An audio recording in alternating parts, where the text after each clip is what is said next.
دوستو free lancing career میں جو سب سے اہم سوال مجھ سے پوچھا جاتا ہے as a freelancer, as an instructor اور ٹرینر، ہم اپنا ریٹ کیسے ڈیفائن کریں؟ How shall we define our hourly rate?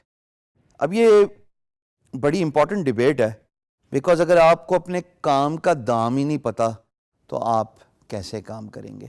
لیکن یہاں پہ یہ جاننا بڑا ضروری ہے کہ آپ اپنی ورتھ پہچانتے ہیں، آپ ویلیو پروپوزیشن یعنی کہ جو کام آپ کمپلیٹ کر رہے ہیں اس کی ویلیو کو سمجھتے ہیں؟ اگر تو آپ کو اپنی پرائس کا پتہ ہے، اپنی ورتھ کا پتہ ہے، پھر تو اسکائی از دا لمٹ. لیکن اگر آپ کو اپنی ورتھ کا ہی نہیں پتا، آپ کو اپنے کام کی ویلیو کا نہیں پتا، تو یقین جانیے آپ کو پرائس کا بھی نہیں پتا ہوگا. You may settle for lot less اور you may settle for far beyond the expected rate which would mean you will not get the business of an employer. دو باتیں ہو سکتی ہیں جب آپ بجٹ کی بات کرتے ہیں.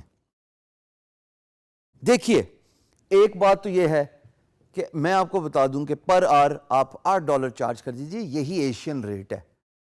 آپ بھی یہی کام شروع کر دیجئے، کیونکہ ہشام نے کہا ہے تو ٹھیک ہی کہا ہوگا. That is one way to look into it. دوسری بات یہ ہے کہ آپ اپنے آپ کو پہچانیے، اپنی ورتھ کا اندازہ لگائیے.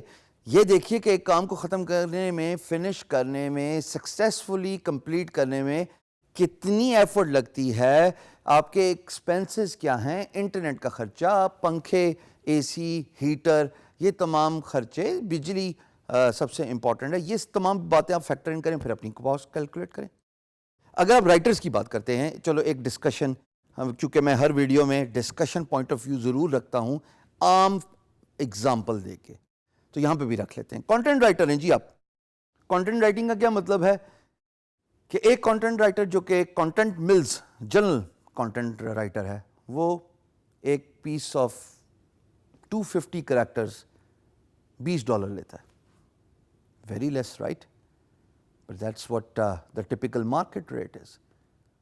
اب اگر ایک کانٹینٹ ملز رائٹر $20 250 کریکٹرز کا لیتا ہے، تو یہ بھی تو دیکھیے کہ دوسری سائٹ پہ ایک فوربس، ٹائمز، wire.com، ان کا کانٹینٹ رائٹر ایک بڑے بڑے پیسز یعنی کہ ہزار کریکٹر کا $2,000 بھی لیتا ہے.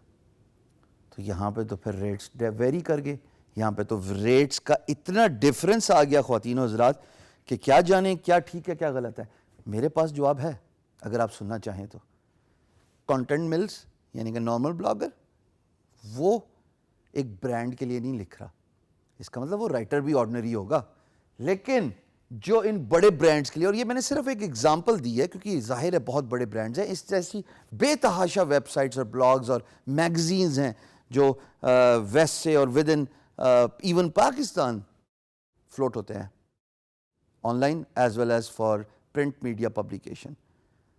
بھائی وہ برانڈ ہیں، وہ کانٹینٹ رائٹر بھی وہی سلیکٹ کریں گے جو ٹاپ ناچ ہے، جو اپنے کام میں ماہر ہے، جو یہ نہیں پتہ لگانے دے گا کہ انگلش اس کی پرائمری لینگویج نہیں ہے. یہ بہت بڑا فیکٹر ہے کہ جب آپ کسی کانٹینٹ رائٹر کو ہائر کرتے ہیں، you will have to assess کہ کیا انگریزی اس کی پرائمری لینگویج ہے کہ نہیں ہے.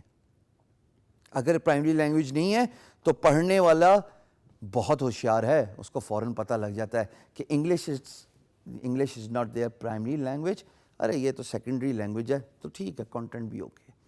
سو therefore all the big brands pay big price to the content writers. Similarly جب آپ اپنے پرائس فگر آؤٹ کرنے کی کوشش کرتے ہیں for freelance marketplace اور you as a freelancer, تو دو چیزوں کا خیال ضرور رکھیے گا. A your worth and to the value you are adding to the employers. یہ بہت ضروری ہے. آپ یہ ضرور دیکھیے کہ ایک پرٹیکولر کام کرنے کے ایکسپینسز کیا ہیں. جب آپ ایکسپینسز کو جان لیں گے تو پرائس بھی آٹومیٹکلی خود ہی نکل آئے گی، کیونکہ ظاہر ایکسپینس کے اوپر ہی پرائس رکھیں گے نا. اگر ایکسپینس اور پرائس دونوں میچ کر گئے تو what is the profit gain here, what are you getting out of the work. So definitely expense has to fall below the profit here. So this is how the whole business works, right? Freelancing is no exception.